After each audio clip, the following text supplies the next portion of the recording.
मरकजी वज़ीर दाखिला अमित शाह ने मगरबी बंगाल के वज़ीर आला ममता बनर्जी पर बांग्लादेशी तीरंदाजों की सरपरस्ती का इल्ज़ाम आयद किया। कोलकाता में प्रेस कॉन्फ्रेंस से खिताब करते हुए अमित शाह ने कहा कि तीरंदाजी के बायस बंगाल की आबादी का तनासुब खतरनाक हद तक तब्दील हो रहा है। उन्होंने ममता बनर्जी पर यह भी इल्ज़ाम लगाया कि पार्लियामेंट में वंदे मातरम पर बहस के दौरान तृणमूल पार्टी ने अपने वोट बैंक को खुश करने के लिए मुखालफत की थी। उन्होंने दावा किया कि बीजेपी 2026 के इंतखाबात में 2/3 अक्सरियत हासिल करके इख्तिदार में आएगी और रियासत में गैर कानूनी तीरंदाजी का मुकम्मल खात्मा करेगी।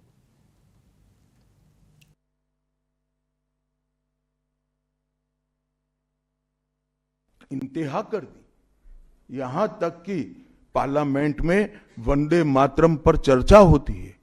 बंकिम बाबू ने रचे हुए वंदे मातरम पर चर्चा हुई, जो गीत पूरे हमारे आजादी के आंदोलन का प्रेरणा गीत बना, वो वंदे मातरम की चर्चा का तृणमूल कांग्रेस विरोध कर रही है, क्योंकि उनकी वोट बैंक इससे नाराज हो रही है। ये बंगाल की जनता कभी सहन नहीं करेगी। एक जमाना था मित्रों कि भारत के जीडीपी में बंगाल का योगदान 10.5% था और तीसरे नंबर पर था। जीडीपी में योगदान की दृष्टि से हमारा बंगाल तीसरे नंबर पर था। तीसरे नंबर पर से सरक कर ये 49 साल में वो 22वें नंबर पर आ गया। अब नीचे कोई जगह ही नहीं बची। बंगाल का इतना आर्थिक पतन कभी नहीं हुआ है। ये कम्युनिस्टों के शासन के पहले, तृणमूल के शासन के पहले प्रति व्यक्ति बंगाल की आय राष्ट्रीय औसत से 127% ज्यादा थी। 127%। देश में नागरिक 100 रुपया कमाता था तो बंगाल में 127 रुपया कमाता था। आज देश का नागरिक 100 रुपया कमाता है तो बंगाल का नागरिक 73 रुपया कमाता। चीफ मिनिस्टर ममता बनर्जी ने मरकजी हुकूमत को वार्निंग देते हुए कहा कि अगर एक भी दुरुस्त वोटर का नाम हटा दिया गया तो हम दिल्ली और मगरबी बंगाल में एहतजाज करेंगे। ममता बनर्जी मगरबी बंगाल के बनकुरा शहर में एक रैली से खिताब कर रही थी। उन्होंने मरकजी वज़ीर दाखिला अमित शाह को उनका नाम लिए बगैर दुशासन करार दिया और उन पर मुल्क में सरगर्मियों को रोकने में नाकाम होने का इल्जाम लगाते हुए उनके इस्तीफे का भी मुतालबा किया। আমি একজন ভ্যানিশ কুমারের কথা বলছি, নকল ভ্যানিশ কুমার ঘরে বসে নাম কাটছে এআই দিয়ে। একদিন দেখবেন আপনার নামটাই কেটে গেছে। বিজেপি চিরকাল থাকবে না, সেদিন মনে রাখবেন আপনার পরিবারের ওই ডিএমও থাকবে না আর আপনার পরিবারের এসপিও থাকবে না। নিজের পরিবার গোছানোর জন্য বিজেপির দালালি। আমি আজও বলে যাচ্ছি, একটা ন্যায্য লোকের নাম বাদ দেওয়া যাবে না। আজ যদি দেন আন্দোলন কিন্তু দিল্লিতেও হবে, আন্দোলন কিন্তু। आम आदमी पार्टी के रुकने पार्लियामेंट संजय सिंह ने तीरंदाजी से मुतालिक अमित शाह के हालिया बयान पर सख्त तबसरा किया। संजय सिंह ने कहा कि बीजेपी को इलेक्शन से पहले ही तीरंदाज नजर आते हैं। उन्होंने कहा कि मुल्क में अगर कोई तीरंदाज है तो उसके लिए पीएम मोदी अमित शाह जिम्मेदार है। देखिए, ये तो अजीब बात है कि सीमा की सुरक्षा की जिम्मेदारी खुद अमित शाह जी के ऊपर है, भारत की सरकार के ऊपर है, मोदी जी के ऊपर है। 11 साल से इन्हीं का शासन है देश में, फिर भी रोते रहते हैं।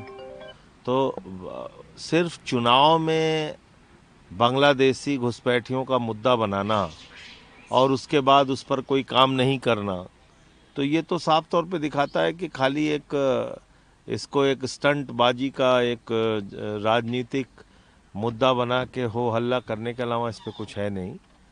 और अगर इस देश में घुसपैठियां हैं तो उसके लिए मोदी अमित शाह जिम्मेदार है। मरकजी वज़ीर दाखिला अमित शाह के दौराए मगरबी बंगाल पर वृंदा किरात का कहना है कि असम में अमित शाह जी ने कहा था कि वो रियासत से तमाम तीरंदाजों को निकाल देंगे, लेकिन बंगाल में उन्होंने कहा कि आसाम में तीरंदाजी रोक दी गई है। वृंदा किरात ने कहा, हकीकत यह कि उनके पास मगरबी बंगाल के लोगों से अपील करने का कोई एजेंडा नहीं। अब बताइए, ये इतने अब क्या कहेंगे असत्य आधारित अमित शाह जी के तमाम बयान होते हैं। जब आसाम में थे, अभी आसाम में उन्होंने कहा कि आप हमारी सरकार को मजबूत कीजिए और वोट दीजिए तो हम तमाम घुसपैठियों को हटा देंगे जो आज भी आसाम में है। बंगाल में आकर कहते हैं कि आसाम में हमने पूरा रोक लिया। आप बताइए ये क्या दोहरी बातें हैं? हकीकत क्या है? इनके पास कोई मुद्दा नहीं है, कोई एजेंडा नहीं है जो बंगाल की जनता को वो अपील कर सकते, ना उनका कोई नेता है। और इसीलिए बंगाल में आकर वो इस प्रकार की विभाजन करने वाली असत्य बातें रखने का प्रयास करते, जबकि सभी जानते हैं कि सेंट्रल गवर्नमेंट की हमारे देश की सीमाओं की सुरक्षा के लिए उन्हीं की पूरी जिम्मेदारी। वज़ीर-ए-आज़म नरेंद्र मोदी ने मंगल के रोज मुख्तलिफ शोबों में मिशन मोड इस्लाहात पर जोर दिया ताकि 2047 तक विकसित भारत के विजन को हासिल करने के लिए तवील मुद्दती तरक्की को बरकरार रखा जा सके। साल 2026 और 27 के मरकजी बजट से पहले नीति आयोग के माहिरीन इक्तिसादियात के एक ग्रुप के साथ बातचीत करते हुए मोदी ने आलमी मयार की सलाहियतों की तामीर पर भी जोर दिया। पीएम मोदी ने कहा कि हिंदुस्तान की पॉलिसी साजी और बजट साजी को 2047 के विजन के मुताबिक रहना चाहिए।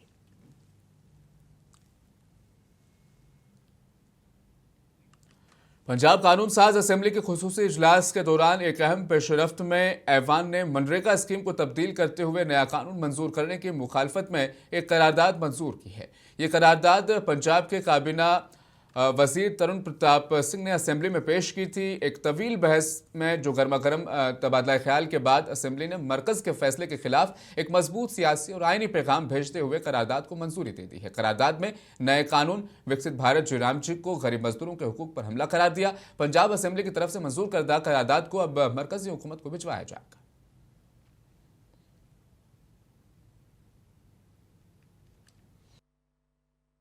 साहब जो अज ਤੁਸੀਂ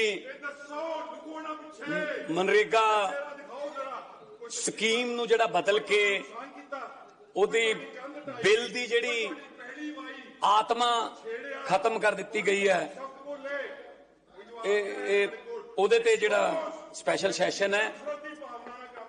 ਸਪੀਕਰ ਸਾਹਿਬ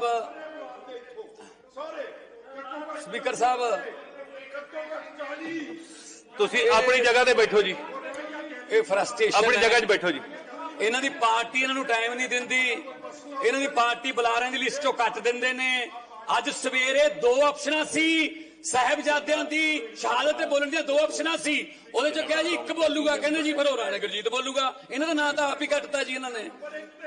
ਜਦੋਂ ਭਾਈ ਜੀ ਆਪਣੀ ਪਾਰਟੀ ਨਾਲ ਗੱਲ ਕਰੋ, ਪਹਿਲਾਂ ਐਲਓਪੀ ਰਹੇ ਹੋ ਤੁਸੀਂ, ਸਾਡੇ ਵੀ ਵੱਧ ਬੋਲਣ ਕਰਕੇ ਤੁਹਾਡਾ। हरियाणा के वजीर मेहनत अनिल विज ने हरियाणा बिल्डिंग एंड दीगर कंस्ट्रक्शन वर्कर्स वेलफेयर बोर्ड के जरिए वर्क स्लिप्स जारी करने में बेकायदगियों से मुतल्लिक 1500 करोड़ रुपए के घोटाले का पर्दाफाश किया। ये घोटाला मुख्तलिफ सरकारी स्कीमों के तहत फवायद हासिल करने के लिए तामीराती कारकुनान की जाली रजिस्ट्रेशन से जुड़ा हुआ है। अपने ही महकमे के अंदर इस मामले को उठाते हुए अनिल विज ने वज़ीर आला नायब सिंह सैनी पर जोर दिया कि वो इसकी मुकम्मल तहकीकात का हुक्म दें।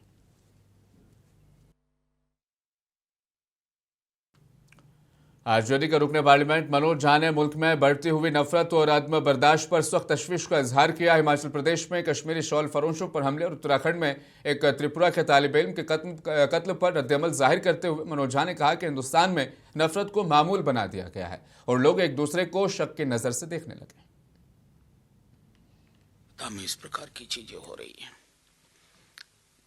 कश्मीरी जो आपके देश के नागरिक अपने देश में कहीं शॉल बेच रहे हैं या ड्राई फ्रूट्स बेच रहे हैं, आप उनको अटैक करो, क्या संदेश दुनिया को दे रहे हैं?